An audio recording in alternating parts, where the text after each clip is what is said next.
Siska Maharani tewas dibunuh kekasihnya Ridwan alias Iwan di mes karyawan Bulog di Bandar Lampung. Korban sebelumnya bertengkar. Ridwan menuduh Siska berselingkuh dan memiliki kekasih lain. Inilah serial tabir, petaka di mes karyawan. Siska tak mau diajak nikah.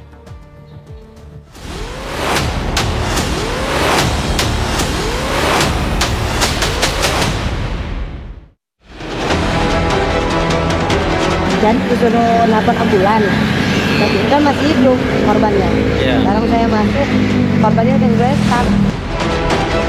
Diikutin dari belakang. Setelah itu direbut kan saya ini kan ke dia. Nah saya rebut ganti Pak. Kena kan di saya. Ya udah langsung Pak.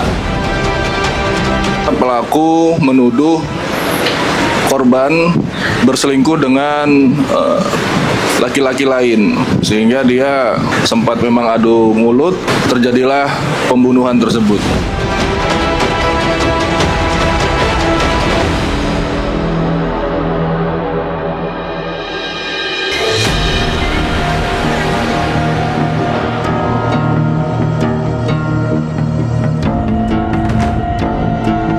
Siska Maharani tewas dibunuh kekasihnya sendiri Ridwan alias Iwan, 39 tahun, warga Kabupaten Mesuji, Lampung, sekitar pukul 17.30 waktu Indonesia Barat. Kombes Alfred Jacob Tilukai, Polresta Bandar Lampung mengatakan, jika korban tiba di mes sekitar pukul 16 waktu Indonesia Barat. Korban dan pelaku saling bercerita hingga berujung cekcok mulut. Pelaku menuduh korban berselingkuh dan memiliki kekasih yang lain. Pelaku menuduh korban berselingkuh dengan laki-laki lain. Dia sempat juga memergoki korban berboncengan motor dengan laki-laki lain, sehingga dia tersulut api cemburu, sehingga dia minta bertemu di mes tersebut. Sempat memang adu mulut dan juga terjadilah pembunuhan tersebut. Pertengkaran membuat pelaku emosi dan mengambil celurit dari dalam mes. Menurut Kompol Varia Arista, Kasat Reskrim Polres Bandar Lampung, diduga pembunuhan karena Ridwan sakit hati, korban tak mau dinikahi. Pelaku tak terima, korban tak mau menikah dengannya. Jadi mereka ini memang sudah statusnya berpacaran. Memang statusnya duda dan janda.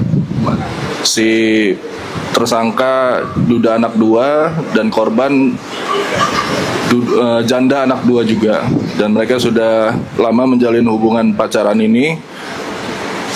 Yang pelaku atau tersangka memang serius dengan korban, tapi mungkin korban diajak nikah belum mau, sehingga pelaku atau tersangka tidak terima melihat korban bersama dengan pria lain, sehingga terjadilah pembunuhan ini. Usai membunuh korban, pelaku keluar kamar mes dan memasukkan celurit bersimbah darah ke dalam bajunya. Ia pergi meninggalkan lokasi kejadian dengan sepeda motor. Pelaku kemudian mendatangi Polsek Sukarame dengan baju bersimbah darah, sedangkan celurit sudah dibuang. Pelaku kemudian memasukkan celurit ke dalam bajunya, keluar dari mes dan kemudian mengendarai sepeda motor untuk keluar. Ya.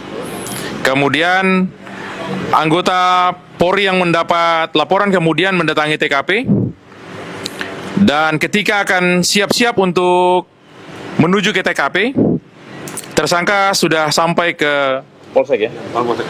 Tersangka sampai ke Polsek dengan kondisi baju penuh darah dan kemudian menyerahkan diri. Sementara celuritnya dibuang di perjalanan. Kemudian setelah dikembangkan oleh penyidik, akhirnya penyidik bisa menemukan celurit yang digunakan oleh pelaku untuk leher dari korban. Polisi kemudian menemukan celurit yang digunakan pelaku.